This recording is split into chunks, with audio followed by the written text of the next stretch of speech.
नमस्कार, श्वेताज किचनमध्ये तुमच्या सगळ्यांचं स्वागत आहे। बऱ्याच जणांकडे नागपंचमीच्या दिवशी कोणताही पदार्थ कापत नाहीत, गॅसवर तवा ठेवत नाहीत। मग अशा वेळी अनेक वेगवेगळे पदार्थ बनवले जातात। त्यापैकीच एक पारंपरिक पदार्थ म्हणजे खीर आणि कान्होले आज आपण बनवणार आहोत। चला तर मग रेसिपीला सुरुवात करूया। तर सर्वप्रथम खीर बनवण्यासाठी आपण इथे 1 कप इतका दलिया घेतलेला आहे। आता यामध्ये पाणी घालून साधारण 2 ते 3 वेळेला आपल्याला हा दलिया स्वच्छ धुवून घ्यायचा आहे।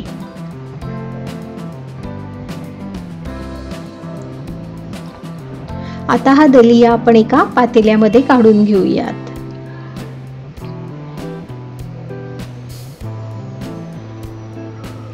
एक कप इतका दलिया होता, त्यासाठी आपण यामध्ये 3 कप इतकं पाणी घालणार आहोत। आणि आता हे पातेलं आपण कुकरमध्ये ठेवून कुकरला 3 ते 4 शिट्ट्या काढून घेणार आहोत। तोपर्यंत आपण कान्होल्यांसाठी कणिक भिजवून घेऊया। तर त्यासाठी 1 कप इतकं गव्हाचं पीठ आपण घेतलेलं आहे। त्यामध्ये चवीनुसार मीठ घालून आपण ते यामध्ये मिक्स करून घेतलेलं आहे। आता थोडं थोडं पाणी घालून ही कणिक आपल्याला भिजवून घ्यायची आहे। जशी पोळ्यांसाठी आपण कणिक भिजवतो त्याच पद्धतीने ही कणिक आपल्याला भिजवून घ्यायची आहे। आता यामध्ये 1 छोटा चमचा इतकं तेल आपण घातलेलं आहे आणि तेल घालून परत आपण ही कणिक मळून घेणार आहोत। आता कणिक मळून झाल्यानंतर आपण यावर झाकण ठेवून साधारण 10 मिनिटं ही कणिक आपण भिजवून ठेवणार आहोत। तर आता 10 मिनिटांनंतर तुम्ही पाहू शकता कणिक छान भिजलेली आहे।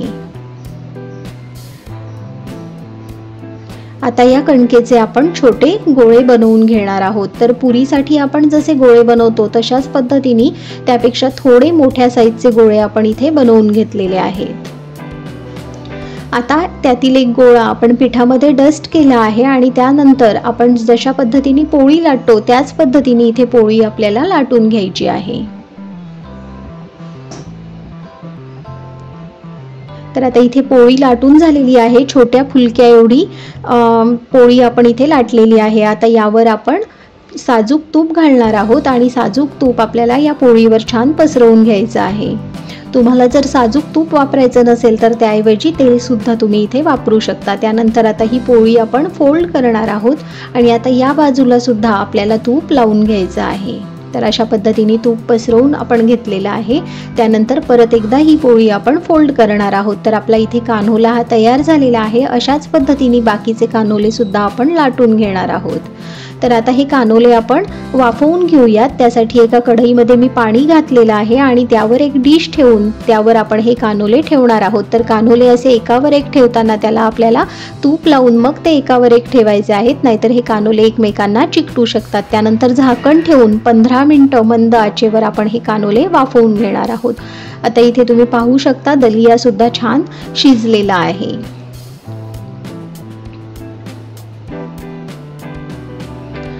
तर आता आपण चेक करून पाहूया, कान्होले छान शिजलेले आहेत। आता आपण गॅस बंद करूयात आणि झाकण ठेवून थंड झाल्यानंतर हे कान्होले आपण काढून घेणार आहोत। तोपर्यंत आपण खीर बनवून घेऊयात। तर खीर बनवण्यासाठी एका पॅन मध्ये 2 चमचे इतकं साजूक तूप आपण घेतलेलं आहे। त्यामध्ये बदामाचे काप, काजूचे तुकडे आपण घातलेले आहेत आणि आता हे क्रिस्पी होईपर्यंत मंद आचेवर आपल्याला परतून घ्यायचे आहेत।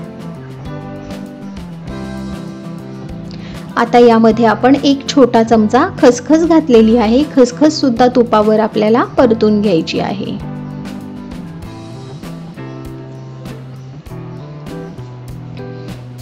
आता हे सगळं व्यवस्थित परतून झाल्यानंतर यामध्ये आपण शिजवलेला दलिया घालणार आहोत।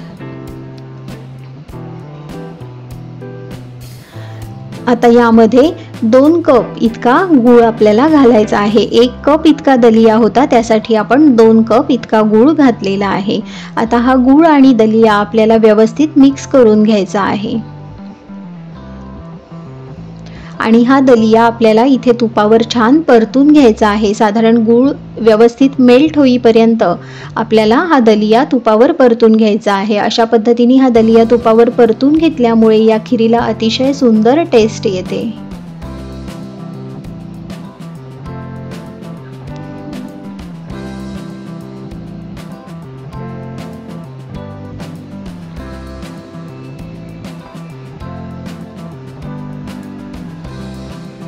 तर आता इथे तुम्ही पाहू शकता गूळ पूर्णपणे मेल्ट झालेला आहे। त्यानंतर आता यामध्ये आपण 3 टेबलस्पून इतकं ओलं खोबरं घालणार आहोत। आता हे ओलं खोबरं सुद्धा आपल्याला यामध्ये व्यवस्थित मिक्स करून घ्यायचं आहे।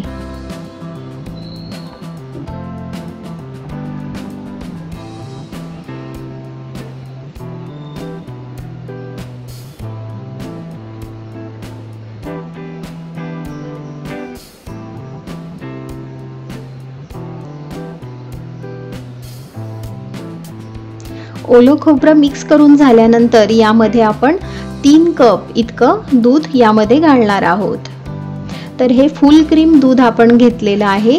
हे दूध या खिरीमध्ये आपल्याला व्यवस्थित मिक्स करून घ्यायचं आहे। दूध आणि गूळ एकमेकांच्या जर जास्त वेळ संपर्कात आले तर खीर फुटू शकते। यासाठी मंद आचेवर आपल्याला ही खीर व्यवस्थित मिक्स करून उकळवून घ्यायची आहे।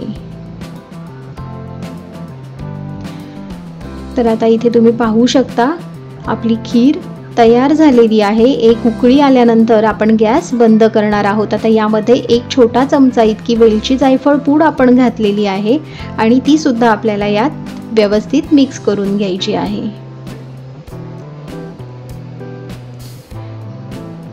तर खीर इथे तयार झालेली आहे। तर साधारण इतपत पातळ आपण ही खीर ठेवलेली आहे, कारण थंड झाल्यानंतर ही खीर थोडीशी घट्ट होते।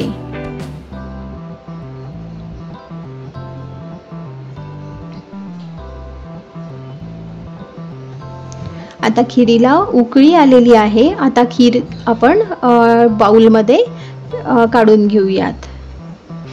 तर तुम्ही पाहू शकता गरमागरम खीर आणि कान्होले आपले तयार आहेत।